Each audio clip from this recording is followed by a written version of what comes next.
Hey everyone, and welcome. Today we're going to talk about one of the most game-changing tools out there in the software world, Spring Boot.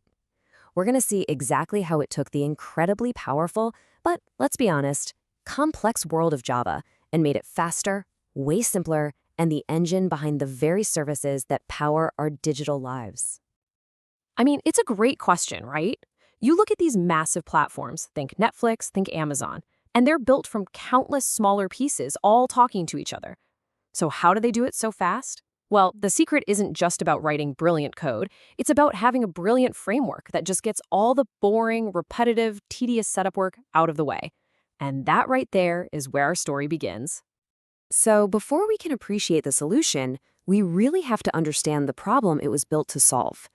For years and years, Java was the absolute king of big enterprise software. But it came at a price. Building even a simple application meant dealing with this mountain of configuration files and manual setup. It was powerful, for sure, but it was also just notoriously slow to get started with. Okay, this slide really shows the night and day difference. On the left, you've got the old way. Seriously, developers would spend ages writing these long XML files just to configure every little detail. Then they had to go and manually download and set up a whole separate web server like Tomcat just to get their application to run. It was tedious. It was super error-prone.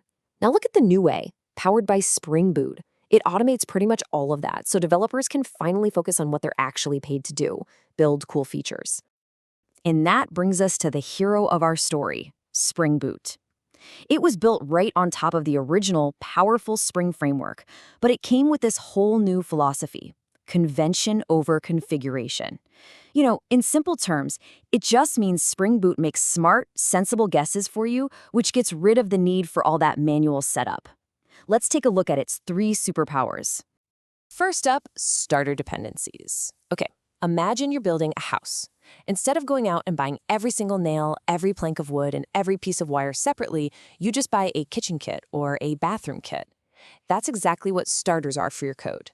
If you want to build a web app, you just add one little line, Spring Boot Starter Web, and bam, it pulls in everything you could possibly need automatically. No more hunting down dozens of libraries and hoping they all work together. Next is auto configuration, and honestly, this is where the real magic happens.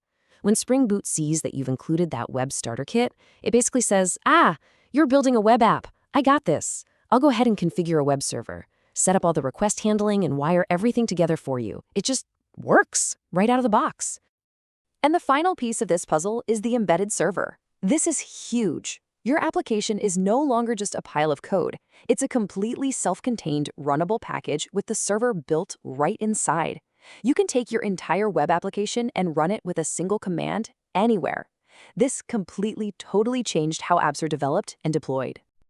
So yeah, it feels a lot like magic, but of course it's not. It's just some really, really clever engineering. And to understand how Spring Boot actually pulls all this off, we need to look at a core principle it got from its parent, the original Spring framework.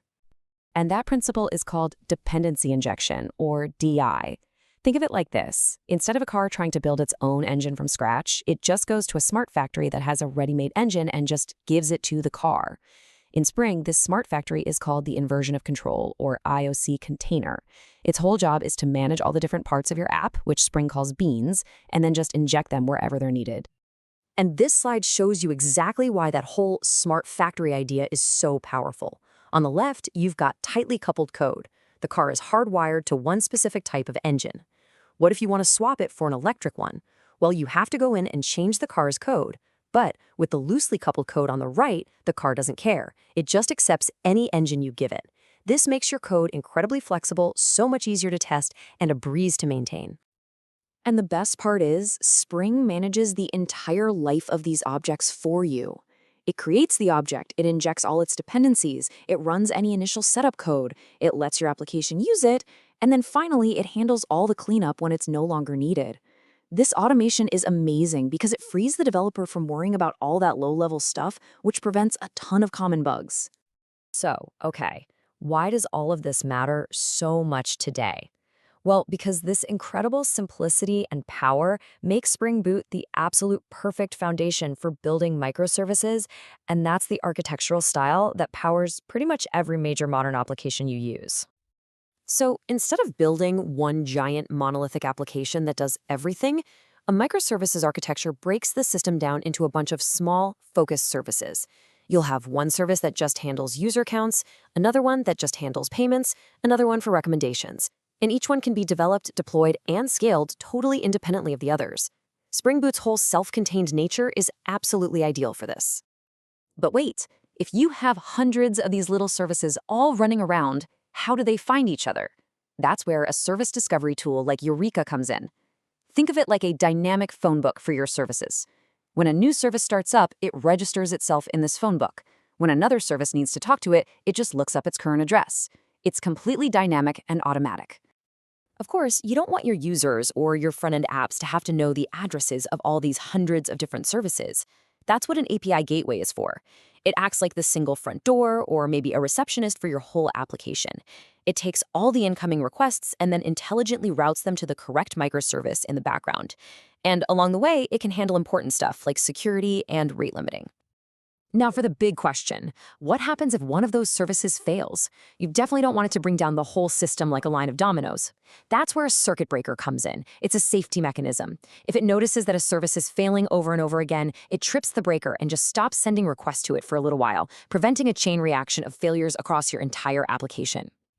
It's really clever how it works. It starts in the closed state, where traffic is flowing normally. But after too many failures, it trips to open, just like a real circuit breaker, and it blocks any more requests to that failing service. Then, after a set amount of time, it carefully enters half open, where it sends just one single test request. If that one succeeds, great, the circuit closes again. If it fails, the protection stays on. It's a really smart, self-healing pattern. So let's bring this all together. Spring Boot wasn't just another library or another tool. It was a fundamental shift in how we think about and build big, enterprise-grade software, making the whole process more accessible, way faster, and much more resilient. When you put it all together, the takeaway is crystal clear. Spring Boot radically simplified development by just getting rid of all that boilerplate code and manual configuration. It made it incredibly easy to create these self-contained, standalone applications that are the true building blocks of modern systems, everything from your banking app to your favorite online store. And the result? Well, you get happier, more productive developers building systems that are way more scalable and resilient than we ever could before. And that leaves us with one last thought to chew on. The entire history of software development is really a continuous cycle of creating complexity and then inventing new tools to solve it. Spring Boot was the perfect answer for its time. But as our systems get even more complex with things like AI, serverless computing, and globally distributed data, it really makes you wonder what's going to be the next revolutionary tool that simplifies it all over again.